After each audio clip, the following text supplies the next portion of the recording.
At Wild Green Primary School in Sutton Coldfield, the Year 6 teachers are going to try an exciting new way of engaging the children with scientific investigation.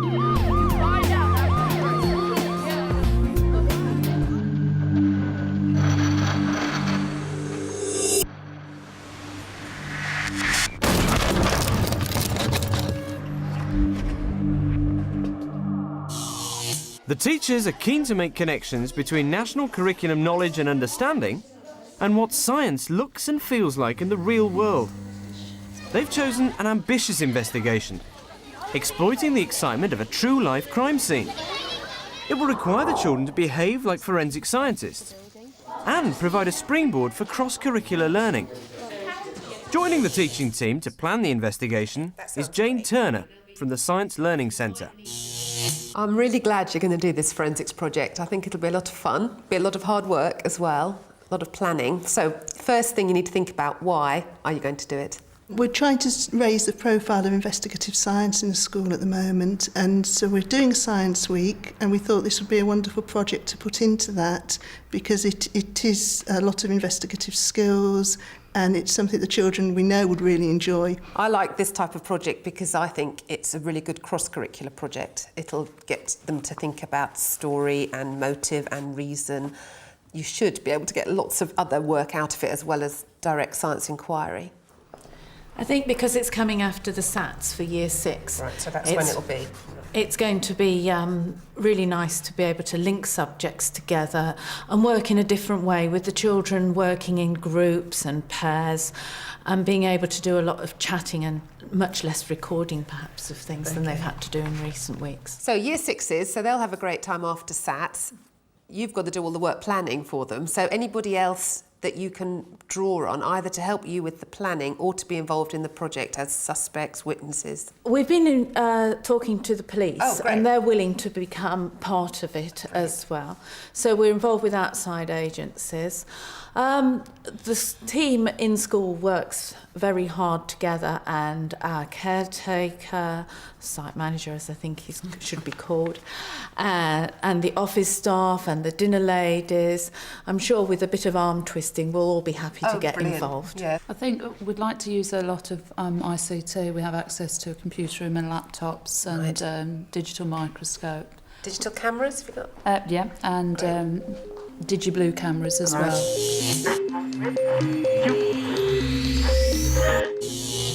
The first thing you need to decide is what's the crime, and have you had any time to think about that? Well, this has been a bit of an interesting one, actually. We have had time to think about it. We came up with this idea to start with of getting the Year 6s very excited about a rounders competition, perhaps the trophy that they can win, and that may go missing. Theft is probably your best crime, and we don't want to start getting into really gory stuff with this age children, but it has to be of something that matters to the children. So having identified an item with something like a rounders match that they're bothered about is a really good idea. Now you've got to think about where it happened, how it happened, and to make it a crime worth solving, we've got to have a number of suspects. So there's a lot to think about, and probably the next thing which will help us is to say, well, where did this crime happen and when?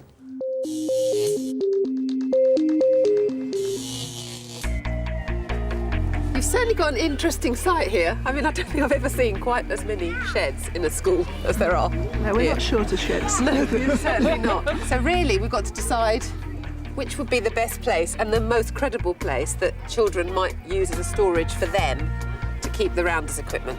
I do think it's important that we find somewhere where we can set up the crime scene and it's not going to be disturbed, so the children can return to it perhaps over 2 or 3 days looking for other evidence. Because we want to be quite authentic in our practice, so what the police would do would tape off a crime scene and nobody has access to it other than the detective. So we need an area that we can actually exclude most of the school from without disrupting what goes on every day.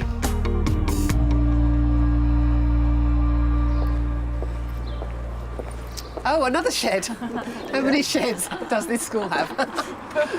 Right, this is by the Year 6 classroom, isn't it? That's right, the Year 6 classroom is right there. And we've got street. This is the lollipop crossing, isn't it? That's right. So, $6 million question, what's in there? What is this shed? Well, the shed belongs to Mr Bob, who's the caretaker. All right. But I have managed to get the key. Certainly lots of people... Let's have a look. Oh, right. It's, Oh, right. It's very full, isn't it? Well, it's quite full.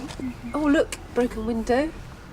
Well, the children wouldn't need to know that that window was broken before the crime, so it could look as though the window was broken during the crime.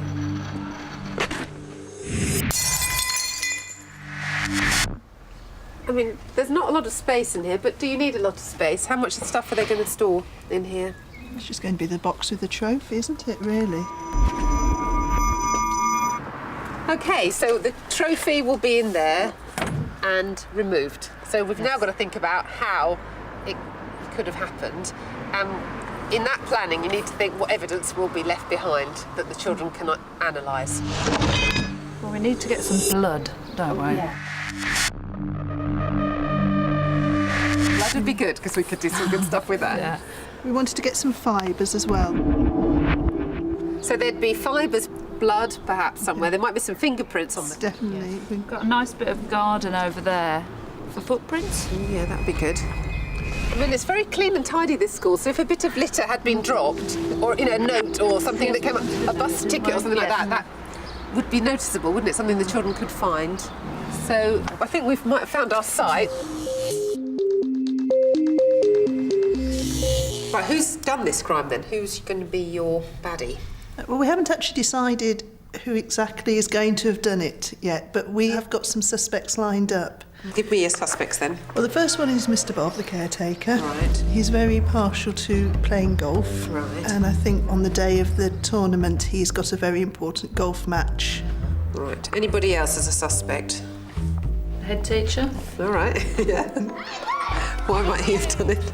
I think he'd quite like to play. I think he quite likes a bit of competition. But at the moment, his ankle's in a plaster cast, Oh, right. so he can't play. Oh, right, so he'd be a bit grumpy because I think he so, couldn't play. definitely, yeah. All right, so that's another good suspect with a motive, trying to scupper the game. I think we really want to use some of the characters that we've got in school. One of the dinner ladies, All right. Beryl, she's a very little lady with a huge personality. Why might she have stolen the cup? Well, we're going to get her to come and do some refreshments, but she didn't want to for some reason. Could be her granddaughter's birthday or something. She's a bit grumpy about it. She's a bit grumpy and has been moaning perhaps to one or two of them that she's got to come back after school to do these refreshments for them. We've got a few suspects. We need 2 more suspects really to make it interesting. I would suggest you think of the culprit and think of 4 or 5 bits of evidence. So we've got blood, we've got fingerprints, we've got a letter, and we've got the footprints. And I think we were also going to think about some fibres. Yeah. Oh, yeah. From a piece of clothing. torn cloth. Yeah. And I think we can lead them to believe that certain people were at the crime scene. Yeah, exactly. Just a plaster on a hand. Yeah. Or Yeah, so they go and interview the lady in the office and she's got a plaster on her wrist. Well, how did you do that? Oh, well, yes, I cut it at home, but it can, yes. Because lead. actually we want all of these people to have visited that crime scene. So there's a reason why all of their evidence should be there. Because what we're trying to get here is the children making a combination of evidence and motive. And so the 2 things together have to be, this is our case. It's 6:30 now, we've been talking about this for a couple of hours and we've really only just got it together. And now, in a way, you've got the hard stuff to do, which is the nitty-gritty, what happened when, what do I need? You know, I think the planning has got to be really, really thorough because we've got to be speaking with one voice. And if we don't have a sort of shared understanding of quite who's done which part of it or who's left which part of evidence, then the whole thing is just going to fall down, isn't it? But it is Science Week in school, so I think we've got to be really clear about the science that we're going to be doing. right. I mean, yeah, we've got citizenship here, drama, literacy, PSHE. What We're about doing the quite science? a lot. Okay, right. Well, as a science person, I would say there's an awful lot of science here. We've got the real subject knowledge about materials, separating materials, mixing materials, what things are made of. All of that comes into forensics. That's really what forensics is in essence. Then we've got all of that, what makes people different. So if we're going to do DNA fingerprinting, if we're going to do ordinary fingerprinting, living things, how they're different, how they're the same.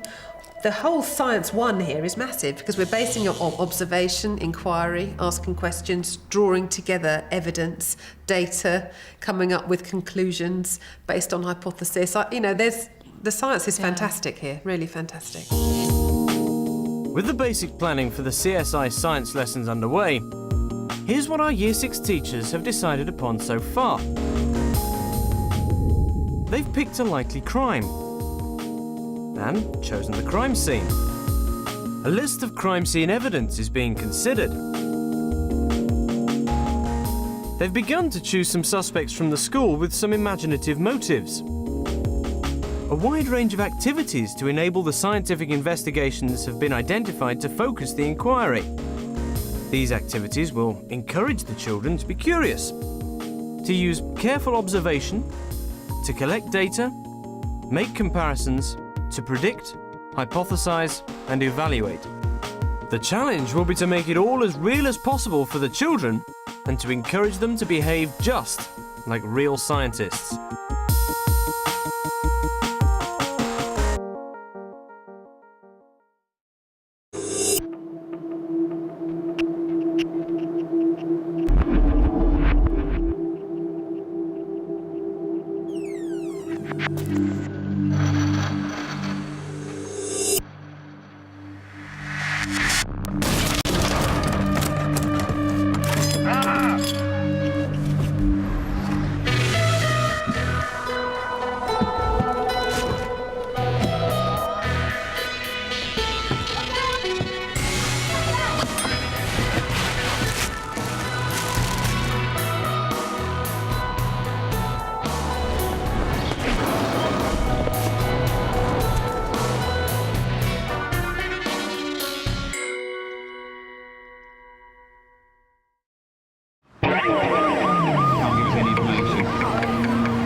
The crime scene has created quite a stir in the playground, but will it engage Year 6 in the science?